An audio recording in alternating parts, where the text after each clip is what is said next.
ಹುಬ್ಬಳ್ಳಿ ಯುವತಿ ಅಂಜಲಿ ಹತ್ಯೆ ಮಾಡಿದಂತಹ ಆರೋಪಿ ಕೊನೆಗೂ ಅರೆಸ್ಟ್ ಆಗಿದ್ದಾನೆ. ಆರೋಪಿ ಗಿರೀಶ್ನನ್ನ ಬಂಧಿಸಲಾಗಿದೆ. ದಾವಣಗೆರೆಯಲ್ಲಿ ಆರೋಪಿಯನ್ನ ಬಂಧಿಸಿದ್ದಾರೆ ಪೊಲೀಸರು. ಅಂಜಲಿ ಕೊಲೆ ಮಾಡಿ ಆ ಬಳಿಕ ಬಸ್ ನಿಲ್ದಾಣದಲ್ಲಿ ಸುತ್ತಾಡ್ತಾ ಇದ್ದ ಈ ಕೊಲೆ ಪಾತಕಿ ವೀರಾಪುರ ಓಣಿಯಲ್ಲಿ ಅಂಜಲಿ ಮನೆಗೆ ನುಗ್ಗಿ ಆಕೆಯನ್ನ ಕೊಂದ ಬಳಿಕ ಆಟೋದಲ್ಲಿ ಬಂದಿದ್ದ ಆಟೋ ಬಿಟ್ಟು ಹೊಸ ಬಸ್ ನಿಲ್ದಾಣಕ್ಕೆ ಓಡಿ ಹೋಗ್ತಾನೆ. ಕೊಲೆ ಮಾಡಿದ 1 ಗಂಟೆಯಲ್ಲಿ ಬಸ್ ನಿಲ್ದಾಣ ತಲುಪಿರ್ತಾನೆ. ಅಲ್ಲಿ ಎಲ್ಲಿಗೆ ಹೋಗ್ಬೇಕು ಅಂತ ತಿಳಿದೆ ಸುತ್ತಾಡ್ತಾ ಇದ್ದ ಗಿರೀಶ್. ಬಸ್ ನಿಲ್ದಾಣದಲ್ಲಿ ಕೊಲೆಗಡುಕ ಗಿರೀಶ್ ಸುತ್ತಾಡ್ತಾ ಇರುವಂತಹ ದೃಶ್ಯ ಸಿಸಿಟಿವಿಯಲ್ಲಿ ಸರಿಯಾಗಿದೆ. ಶಿವಮೊಗ್ಗದ ಬಸ್ಗಳು ನಿಲ್ಲುವ ಜಾಗದಲ್ಲೇ ಸುತ್ತಾಡ್ತಾ ಇದ್ದ ಅಂಜಲಿ ಹತ್ಯೆಯ ಆರೋಪಿ ಗಿರೀಶ್. ಸ್ಕ್ರೀನ್ ಮೇಲೆ ನೋಡ್ತಾ ಇದ್ದೀವಿ. ಈಗ ಹಂತಕ ಗಿರೀಶ್ ಅರೆಸ್ಟ್ ಆಗಿದ್ದಾನೆ. ಅದಕ್ಕೂ ಮುನ್ನ ಕೊಲೆ ಮಾಡಿದ 1 ಗಂಟೆಯೊಳಗೆ ಆತ ಬಸ್ ಸ್ಟ್ಯಾಂಡ್ ನಲ್ಲಿ ಓಡಾಡ್ತಾ ಇದ್ದಾಗಿನ ದೃಶ್ಯ ಇದು. ಸಿಸಿಟಿವಿಯ ದೃಶ್ಯ ಸ್ಕ್ರೀನ್ ನ ಬಲಭಾಗದಲ್ಲಿ ನಾವು ನೋಡ್ತಾ ಇದ್ದೀವಿ. ಬಸ್ ನಿಲ್ದಾಣದಲ್ಲಿ ಸುತ್ತಾಡ್ತಾ ಇದ್ದ ಅಂಜಲಿಯ ಮನೆಗೆ ನುಗ್ಗಿ ಕೊಂದಂತಹ ಪಾಪಿ ಗಿರೀಶ್. ಈ ರೀತಿ ಬಸ್ ನಿಲ್ದಾಣಕ್ಕೆ ಬಂದವನು ಎಲ್ಲಿ ಹೋಗ್ಬೇಕು ಅಂತ ತಿಳಿದೆ ಓಡಾಡ್ಕೊಂಡಿದ್ದ. ನಂತರ ರೈಲಿನ ಮೂಲಕ ಹುಬ್ಬಳ್ಳಿಯಿಂದ ದಾವಣಗೆರೆ ಬರ್ತಾನೆ ಆರೋಪಿ. ರೈಲಿನಲ್ಲಿ ಗುರುತು ಹಚ್ಚಿ ಸಾರ್ವಜನಿಕರು ಹಲ್ಲೆ ಮಾಡ್ತಾರೆ. ಅಂದ್ರೆ ಆದದ್ದಿಷ್ಟೇ, ಆತ ರೈಲಲ್ಲಿ ತೆರಳುತ್ತಾ ಇದ್ದಂತಹ ಸಂದರ್ಭದಲ್ಲಿ ಅಲ್ಲೊಬ್ಬ ಮಹಿಳೆಯ ಸರ ಕಸಿಯೋದಕ್ಕೆ ಮುಂದಾಗ್ತಾನ. ಆತ ಮೂಲ ಕಸಬೆ ಕಳ್ಳತನ, ಈ ಹಿಂದೆ ಕೂಡ ಬೈಕ್ ಕಳ್ಳತನದಲ್ಲೆಲ್ಲ ಸಿಕ್ಕಿದ್ದವಂತವನು. ಅಲ್ಲಿ ಸರ ಕದಿಯೋದಕ್ಕೆ ಬಂದಾಗ ಆ ಸಾರ್ವಜನಿಕ ಕಳಿಸೋದಕ್ಕೆ ಹೋಗ್ತಾರೆ. ಆಗ ರೈಲಿಂದ ಜಿಗಿಯೋದಕ್ಕೆ ಹೋಗ್ತಾನೆ. ಆಗ ಆತನಿಗೆ ಪೆಟ್ಟಾಗತ್ತೆ. ಆಗ ಅಲ್ಲಿದ್ದಂತಹ ಸಾರ್ವಜನಿಕರು ಅವನ್ನ ಹಿಡಿದು ಕಳಿಸ್ತಾರೆ. ರೈಲಿನಿಂದ ಜಿಗಿದ ಕೊಲೆ ಆರೋಪಿಯನ್ನ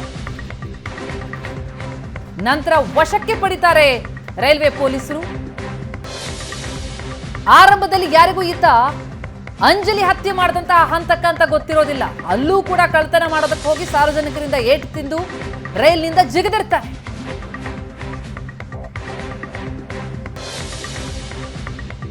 ಈಗ ಪೊಲೀಸರ ಅತಿಥಿಯಾಗಿದ್ದಾನೆ.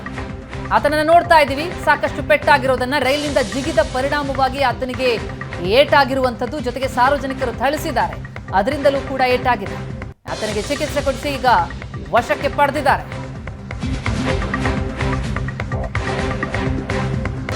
ಅಂಜಲಿ ಕೊಲೆ ಬಳಿಕ ಮತ್ತೊಂದು ಮಹಿಳೆಗೆ ಚಾಕು ಇರುತ್ತೆ. ಬೆಂಗಳೂರಿನಿಂದ ದಾವಣಗೆರೆಗೆ ಟ್ರೈನ್ನಲ್ಲಿ ಬರ್ತಾ ಇದ್ದ ಗಿರೀಶ್ ರೈಲ್ನ ಬಾತ್ರೂಮ್ಗೆ ಹೋಗಿದ್ದ ಮಹಿಳೆಯೊಂದಿಗೆ ಕಿರಿಕು ಮಾಡಿದ್ದ. ಮಹಿಳೆ ಕೈಗೆ ಚಾಕುವಿನಿಂದ ಹಲ್ಲೆ ಮಾಡಿದ್ದ ಆರೋಪಿ. ಮಹಿಳೆಯ ಪತಿ ಮತ್ತು ಸಂಬಂಧಿಕರು ಗಿರೀಶ್ಗೆ ಹಿಗ್ಗಾಮುಗ್ಗ ಥಳಿಸಿದ್ರು. ಮಾಯಕೊಂಡ ಬಳಿ ಚಲಿಸ್ತಾ ಇದ್ದಂತಹ ರೈಲ್ನಿಂದ ಜಿಗಿತಾನೆ ಆರೋಪಿ. ಹುಬ್ಬಳ್ಳಿಯಲ್ಲಿ ಅಂಜಲಿಯ ಹತ್ಯೆ ಮಾಡಿ ನಂತರ ರೈಲು ಮೂಲಕ ಒಂದು ಕಡೆಯಿಂದ ಒಂದು ಕಡೆ ಬರ್ತಾ ಇದ್ದಂಥವನು. ನಂತರ ಮಾಯಕೊಂಡದ ಬಳಿ ಚಲಿಸ್ತಾ ಇದ್ದಂತಹ ರೈಲಿನಿಂದ ಜಿಗಿತಾನೆ. ಯಾಕಂದ್ರೆ ಅಲ್ಲಿ ಮಾಡಿದ ಆತನ ಕೃತ್ಯ ಸಾರ್ವಜನಿಕರು ಆತನ ಮೇಲೆ ಹಲ್ಲೆ ಮಾಡ್ತಾರೆ, ಥಳಿಸ್ತಾರೆ. ಹಾಗಾಗಿ ಅವರಿಂದ ತಪ್ಪಿಸ್ಕೊಳ್ಳೋದಕ್ಕೆ ಅಂತ ರೈಲಿನಿಂದ ಜಿಗಿದ ಆರೋಪಿ. ರೈಲಿನಿಂದ ಜಿಗಿದಿದ್ದಕ್ಕೆ ಭಾರಿ ಗಂಭೀರ ಪೆಟ್ಟಾಗಿತ್ತು. ಕೋಮಾ ಸ್ಟೇಜ್ನಲ್ಲಿ ಆರೋಪಿ ಗಿರೀಶ್ ತಲೆ ಮತ್ತು ಬೆನ್ನಿಗೆ ಗಂಭೀರ ಗಾಯ. ಚಲಿಸುತ್ತಿರುವ ರೈಲಿನಿಂದ ಬಿದ್ದು ವಿಪರೀತ ಗಾಯಗೊಂಡಿದ್ದಾನೆ ಆರೋಪಿ ಗಿರೀಶ್. ಮೈಸೂರಿನಿಂದ ಮಹಾರಾಷ್ಟ್ರಕ್ಕೆ ಎಸ್ಕೇಪ್ ಆಗೋದಕ್ಕೆ ಯತ್ನಿಸ್ತಾ ಇದ್ದಾನೆ. ಜೊತೆಗೆ ಈ ಹಿಂದೆ ಕೂಡ ಆತನ ಹಿನ್ನೆಲೆ ನೋಡ್ತಾ ಹೋದ್ರೆ ಕಳ್ಳತನದ ಹಿನ್ನೆಲೆ ಇದೆ. ಬೈಕ್ ಕಳ್ಳತನ ಸೇರಿದಂತೆ 4 ಪ್ರಕರಣಗಳು ಗಿರೀಶ್ ಮೇಲಿವೆ. ಆತನಿಗೆ ಪ್ರಜ್ಞೆ ಬಂದ ನಂತರ ಆತನಿಂದ ಹೇಳಿಕೆ ಪಡೆಯೋದಕ್ಕೆ ಪೊಲೀಸರು ನಿರ್ಧರಿಸಿದ್ದಾರೆ. ಈ ಹಿಂದೆ ಬೈಕ್ ಕಳ್ಳತನ ಸೇರಿದಂತೆ ಸುಮಾರು 4 ಪ್ರಕರಣಗಳು ಆತನ ಮೇಲಿವೆ. ಈಗ ಅಂಜಲಿಯ ಹತ್ಯೆಯ ಆರೋಪಿ. ಸಾಲದು ಅಂತ ಹತ್ಯೆ ಮಾಡಿ ಬರ್ತಾ ಇದ್ದವನು ರೈಲ್ನಲ್ಲೂ ಕೂಡ ಕಿರಿಕು ಮಾಡಿಕೊಂಡಿದ್ದಾನೆ.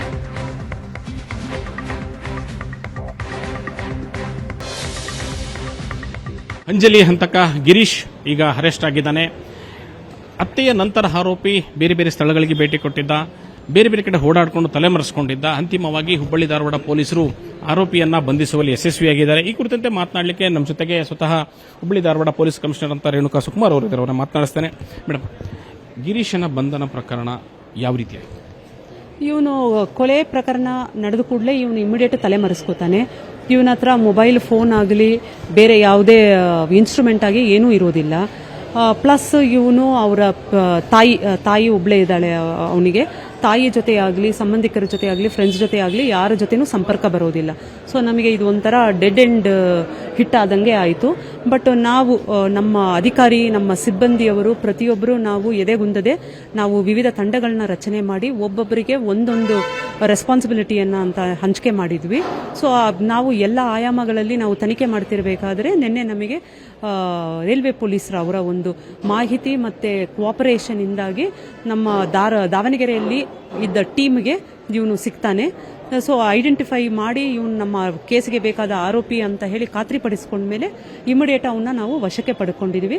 ಬಟ್ ಈಗಾಗಲೇ ತಿಳಿಸಿದಾಗೆ ಅವನಿಗೆ ತಲೆಗೆ ಮುಖಕ್ಕೆ ಗಾಯ ಆಗಿರೋದ್ರಿಂದ ಈ ರಿಕ್ವೈರ್ಸ್ ಟ್ರೌಮಾ ಕೇರ್. ಸೊ ಹಾಗಾಗಿ ಅವನಿಗೆ ಇಲ್ಲಿ ಕ್ಯಾಶುವಲ್ಟಿಗೆ ಕಿಮ್ಸ್ ಅಲ್ಲಿ ಶಿಫ್ಟ್ ಮಾಡಿದ್ದೀವಿ. ಮುಖ ಮತ್ತು ತಲೆಗೆ ಗಿರೀಶ್ ಗಾಯ ಹೇಗಾಯಿತು, ಎಲ್ಲೇ ಆಯಿತು? ಸೊ ಅವನ ಪ್ರಕಾರ ನಾನು ಟ್ರೈನಿಂದ ಹಾರಿದ್ದೀನಿ ಅಂತ ಹೇಳಿ ಪ್ರೈಮಫೇಶಿ ಹೇಳ್ತಾನೆ. ಏನಕ್ಕೆ ಟ್ರೈನಿಂದ ಜಿಗಿಯಕ್ಕೆ ಹೋದ, ಜಿಗಿಯಲಿಕ್ಕೆ ಏನು ಪ್ರೇರೇಪಣೆ ಇತ್ತು, ಅದರ ಬಗ್ಗೆ ಎಲ್ಲ ರೈಲ್ವೆ ಪೊಲೀಸರು ಸಹ ಅವರು ಪ್ರತ್ಯೇಕವಾಗಿ ಅವರು ವಿಚಾರಣೆ ಮಾಡ್ತಾ ಇದ್ದಾರೆ. ನಾವು ಸಹ ನಮ್ಮ ತನಿಖೆಯಲ್ಲಿ ಅದರ ಬಗ್ಗೆ ಎಲ್ಲ ಅಂಶಗಳನ್ನ ನಾವು ಪರಿಶೀಲನೆ ಮಾಡ್ತೀವಿ. ಗಿರೀಶನ ಬ್ಯಾಕ್ ಗ್ರೌಂಡ್ ಏನಂದ್ರೆ, ಅಂಜಲಿ ಮತ್ತು ಗಿರೀಶ್ ಮದುವೆಯಾಗಿದ್ರು, ಆನಂತರ ಅವಳು ಅವನ ನಿರಾಕರಿಸಿದ್ಲು, ಅವನ ಕರೆಗಳನ್ನು ಬ್ಲಾಕ್ ಲಿಸ್ಟ್ಗೆ ಹಾಕಿದ್ಲು. ಹಂಗಾಗಿ ಕ್ರೋಧಗೊಂಡು ಮೈಸೂರಿನಿಂದ ಇಲ್ಲಿಗೆ ಬಂದು ಹತ್ಯೆ ಮಾಡದ ಅನ್ನುವಂಥದ್ದು ಈ ವಿಚಾರ. ಅದು ಅವನ ವರ್ಜನ್. ನಾವು ತನಿಖೆ ಮಾಡದೆ, ಇನ್ಫಾರ್ಮೇಶನ್ ಕಲೆಕ್ಟ್ ಮಾಡದೆ ಏನು ಅದರ ಬಗ್ಗೆ ಖಾತ್ರಿಪಡಿಸೋಕ್ಕಾಗೋದಿಲ್ಲ. ಈಗ ಜಸ್ಟ್ ಅವನ್ನ ಸೆಕ್ಯೂರ್ ಮಾಡಿದ್ದೀವಿ, ಇನ್ವೆಸ್ಟಿಗೇಷನ್ ಮಾಡ್ತೀವಿ, ಎಲ್ಲ ಆಯಾಮಗಳಲ್ಲಿ ಇನ್ವೆಸ್ಟಿಗೇಷನ್ ಮಾಡ್ತೀವಿ. ಏನು ಮೋಟಿವ್ ಇತ್ತು, ಏನು ಯಾವುದಕ್ಕೆ ಅವನು ಕೊಲೆ ಮಾಡುವ ಲೆವೆಲ್ಗೆ ಹೋದ, ಅದರ ಬಗ್ಗೆನೂ ನಾವು ತನಿಖೆಯಲ್ಲಿ ಪರಿಶೀಲನೆ ಮಾಡ್ತೀವಿ. ಅವನು ಲಾಸ್ಟ್ 6 months ಇಂದ ಅವನು ಮೈಸೂರಲ್ಲಿ ಒಂದು ಬಾರ್ ಅಂಡ್ ರೆಸ್ಟೋರೆಂಟ್ ಅಲ್ಲಿ ಸಪ್ಲೈಯರ್ ಆಗಿ ಕೆಲಸ ಮಾಡ್ತಿದ್ದ. ಅಲ್ಲೇ ಊಟ, ಅಲ್ಲೇ ಹಾಲ್ಟು. ಸೊ ಅಲ್ಲೇ ಅವನು 6 months ಇಂದ ಅಲ್ಲೇ ಕೆಲಸ ಮಾಡ್ತಿದ್ದ.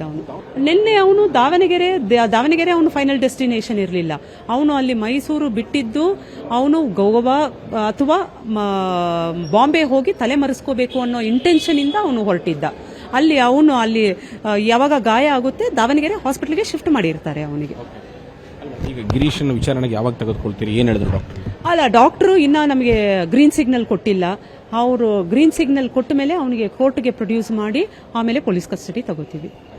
ಇದು ಪೊಲೀಸ್ ಕಮಿಷನರ್ ಅಂತ ರೇಣುಕಾ ಸುಕುಮಾರ್ ಮತ್ತು ಗಿರೀಶ್ ಮತ್ತು ಅಂಜಲಿ ಮಧ್ಯೆ ಪ್ರೀತಿ ಇತ್ತ, ಮದುವೆಯಾಗಿದ್ರ, ಇವೆಲ್ಲ ವಿಚಾರಗಳು ತನಿಖೆಯ ನಂತರ ಬೆಳಕಿಗೆ ಬರುತ್ತೆ. ಆದರೆ ಈಗ ಆರೋಪಿಯನ್ನು ವಶಕ್ಕೆ ತೆಗೆದುಕೊಳ್ಳಲಾಗಿದೆ. ಆತನನ್ನ ಆಸ್ಪತ್ರೆಗೆ ಚಿಕಿತ್ಸೆಗೆ ದಾಖಲು ಮಾಡಲಾಗಿದೆ.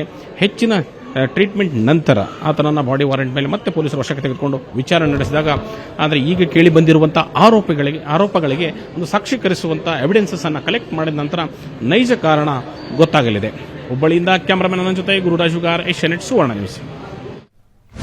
ಹುಬ್ಬಳ್ಳಿಯ ಅಂಜಲಿ ಅಂಬಿಗೇರ್ ಕೊಲೆ ಪ್ರಕರಣದಲ್ಲಿ ಈ ಕೊಲೆ ಪಾತಕಿ ಕೊಲೆ ಮಾಡಿ ಮನೆ ಬಳಿಯೇ ಚಾಕು ಎಸೆದು ಹೋಗಿದ್ದಾನ. ಗಿರೀಶ್ ಎಸೆದಂತಹ ಚಾಕುವಿಗಾಗಿ ಈಗ ಪೊಲೀಸರು ಹುಡುಕಾಟ ನಡೆಸಿದ್ದಾರೆ. ಅಂಜಲಿ ಮನೆ ಬಳಿ ಪೊಲೀಸರಿಂದ ತಲಾಶ್. ಕೊಲೆಗೆ ಬಳಸಿದ ಚಾಕುವನ್ನ ಹಂತಕ ಎಸೆದು ಹೋಗಿದೆ. ಅಂಜಲಿ ಮನೆ ಸುತ್ತಮುತ್ತ ಪೊಲೀಸರು ಸರ್ಚ್ ಮಾಡ್ತಿದ್ದಾರೆ. ಆಕೆಯ ಮನೆಗೆ ನುಗ್ಗಿ ಆಕೆಯ ಕುಟುಂಬಸ್ಥರ ಎದುರೇ ಚಾಕುವಿನಿಂದ ಚುಚ್ಚಿ ಕೊಲೆ ಮಾಡಿದ್ದ. ನಂತರ ಆ ಚಾಕುವನ್ನ ಎಲ್ಲಿ ಎಸೆದು ಹೋದ ಹಾಗಿದ್ರೆ? ಅಂಜಲಿ ಮನೆಯ ಸುತ್ತಮುತ್ತಲವೇ ಎಸೆದಿದ್ದಾನ? ಎಲ್ಲಿದೆ ಅನ್ನೋದ್ರ ಬಗ್ಗೆ ಈಗ ಪೊಲೀಸರು ಹುಡುಕಾಟ ನಡೆಸಿದ್ದಾರೆ. ಪೊಲೀಸರಿಂದ ಪರಿಶೀಲನೆ ಮುಂದುವರೆದಿದೆ. ಕೊಲೆಗೆ ಬಳಸಿದ ಚಾಕುವನ್ನ ಅಲ್ಲೇ ಅಂಜಲಿ ಮನೆಯ ಸುತ್ತಮುತ್ತಲೇ ಎಲ್ಲಾದರೂ ಎಸೆದು ಹೋಗಿರುವಂತಹ ಸಂಶಯ ಇದ್ದು ಅಲ್ಲಿ ಸರ್ಚಿಂಗ್ ನಡೆದಿದೆ.